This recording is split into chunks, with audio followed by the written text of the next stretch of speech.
Hello everyone, welcome to our YouTube channel Sujit SPS. तो guys, आज की इस वीडियो में हम बात करेंगे two very very important news updates के बारे में। तो चलिए गाइस, वीडियो को शुरू करते हैं। शुरू करने से पहले अगर आप हमारे चैनल पर नए हैं तो ज़रूर सब्सक्राइब कर लेना, और यदि आप पुराने सब्सक्राइबर्स हैं तो लाइक शेयर और वीडियो को एंड तक ज़रूर देखना है। आपको पता है कि हम अपने चैनल के माध्यम से डेली न्यूज़ अपडेट्स का एनालिसिस करते हैं, और साथ ही साथ जो हिमाचल प्रदेश के कॉम्पिटिटिव एग्ज़ाम्स होते हैं स्पेशली टीचिंग से संबंधित, उनके रिगार्डिंग भी हम एक तरह से आपको कोशिश करते हैं कि कंसर्न्ड जो आपका एक कंटेंट मटेरियल रहता है वो हम आपको प्रोवाइड करवाएँ, ठीक है? तो आप हमारा चैनल ज़रूर से ज़रूर जो है वो सब्सक्राइब कर लेना। तो चलिए स्टार्ट करते हैं। गाइज़, यहाँ से आप ये देख पा रहे होंगे, प्री नर्सरी में आंगनबाड़ी कर्मियों की हो नियुक्ति, ठीक है? एक तरह से डिमांड जो है वो की है, और ये डिमांड की है वर्कर्स यूनियन का प्रतिनिधिमंडल प्रधान विमला ठाकुर ने, ठीक है?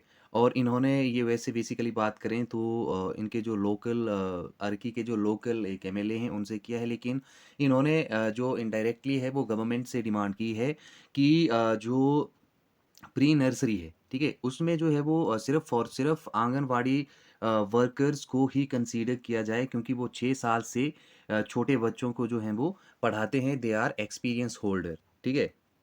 तो ये बात इन्होंने कही है, ये इनकी फर्स्ट डिमांड है। दूसरी जो इनकी डिमांड है वो ये है कि बहुत टाइम से इनका जो 2013 का जो एक नेशनल रूरल हेल्थ मिशन के तहत कुछ एक जो बकाया बचता है उसका भी भुगतान जो है वो जल्द से जल्द किया जाए। और तीसरी जो इनकी डिमांड है वो ये है कि हिमाचल में भी जो हरियाणा की तर्ज पर जो आंगनवाड़ी वर्कर्स को सैलरी दी जाती है, प्लस जो हेल्पर को सैलरी दी जाती है हरियाणा में, वही जो सैलरी है वो एचपी में दी जाए, ठीक है?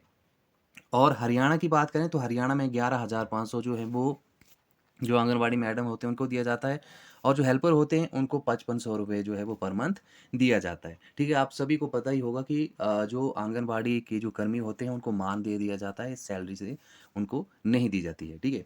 तो ये बेसिकली इनकी जो है वो एक डिमांड है। अब देखिए, हम ड्राफ्ट के अकॉर्डिंग बात कर लेते हैं कि इनकी जो ये डिमांड है वो कितनी लेजिटिमेट है, या कितनी एक तरह से वैलिड है। उसको हम, जो ड्राफ्ट बना है एनटीटी का, उसके अकॉर्डिंग हम यहाँ पे बात कर लेते हैं, ठीक है? यदि हम एनटीटी में जो अभी रिक्रूटमेंट किए जाने हैं प्री प्राइमरी में उसकी बात करें, तो जो उसमें एक ड्राफ्ट बना है उसके अकॉर्डिंग हम यहाँ से बात करें गाइस, तो आपको पता है कि 70% पे जो है वो एनटीटी के डिप्लोमा होल्डर जो हैं वो यहाँ से वो रिक्रूट किए जाएँगे, ठीक है? और फर्दर जो है 70%, उसमें से भी 35% जो हैं वो बैच वाइज़ रिक्रूट किए जाएँगे।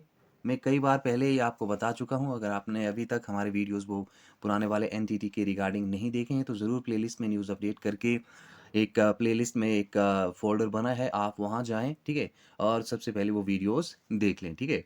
उसके बाद 35% जो रिमेनिंग बचते हैं, उस पे जो है वो आपका डायरेक्ट रिक्रूटमेंट के थ्रू जो है वो एनटीटी के जो डिप्लोमा होल्डर हैं, वो रखे जाएँगे, ठीक है?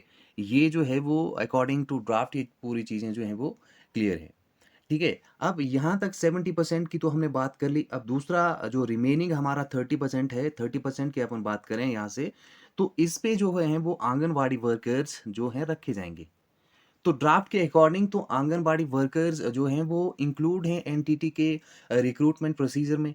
लेकिन इन्होंने ये डिमांड की है कि सिर्फ़ और सिर्फ़ आंगनबाड़ी वर्कर्स को ही कंसीडर किया जाए, which is not good thing, ठीक है? क्योंकि आप चाहते हैं कि पूरी के पूरे एनटीटी का जो एक रिक्रूटमेंट है उस पे आंगनबाड़ी वर्कर्स को शामिल किया जाए, तो मेरे according it's not possible at all, ठीक है? अब ये ड्राफ्ट बना है, ड्राफ्ट का जो फाइनलाइजेशन होगा वो कैबिनेट मीटिंग में होगा, उसके बाद नोटिफाई किया जाएगा।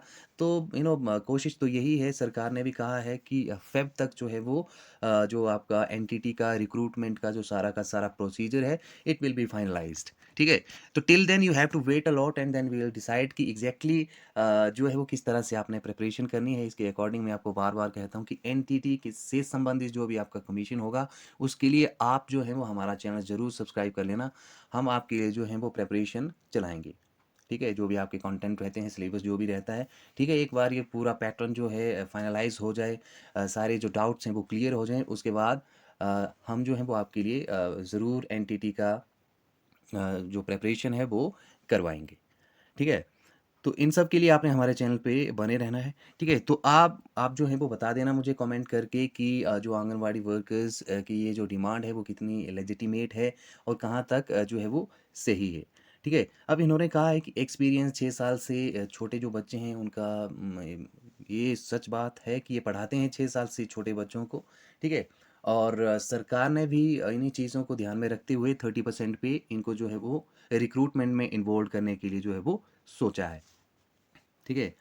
तो दूसरी जो इनकी डिमांड है कि इनकी सैलरी बढ़ाई जाए, तो वो मेरे अकॉर्डिंग जो मानदेय है उनका, सैलरी तो हम नहीं कहेंगे, जो इनका मानदेय है वो बढ़ाया जाए, वो लेजिटिमेट इनकी डिमांड है। वो ज़रूर सरकार जो है इस बारे में सोचे, क्योंकि छोटे बच्चों को हैंडल करना बहुत मुश्किल काम होता है, तो ख़ैर सैलरी के अकॉर्डिंग जो है वो बिल्कुल इनकी जो एक जायज़ बात है वो बढ़ा देनी चाहिए, ठीक है? जो भी इनका बकाया वगैरह बचता है, वो जो है वो ज़रूर बढ़ा दिया जाए, ठीक है? तो आपको क्या लगता है, क्या प्री नर्सरी में आंगनवाड़ी वर्कर्स की 30% वैसे ड्राफ्ट में है, लेकिन क्या और ज़्यादा इसको जो है वो बढ़ा देना चाहिए? आप ज़रूर अपने वैल्यूएबल थॉट्स, कमेंट्स करके मुझे बताएँ, ठीक है? अब गाइज़ हम बात कर लेते हैं दूसरी न्यूज़ अपडेट का, जो कि काफ़ी इम्पोर्टेंट है। इस न्यूज़ की यदि हम बात करें तो 3 फरवरी से खुल जाएँगे स्कूल, कॉलेज, ठीक है? तो ये स्कूल कॉलेज, यदि कॉलेज की तो खैर, लेकिन स्कूल की हम बात करें तो ये सारे के सारे जो हैं वो विंटर वाले स्कूल हैं, जो कि यहाँ से आप 3 फ़ेब से जो है वो खुल जाएँगे, ठीक है? और जैसे ही जैसे आज से ही, ठीक है? जो इन स्कूल्स में जो टीचिंग स्टाफ है और नॉन टीचिंग स्टाफ है, वो डेली या रेगुलरली जो है वो स्कूल आएँगे 100% ऑक्यूपेंसी के साथ, ठीक है? और इसके साथ-साथ ये भी बता दूँ, या फिर आप जानते होंगे कि 9th टू 12, ठीक है? यहाँ तक के जो बच्चे हैं वो बुलाए गए हैं, ठीक है?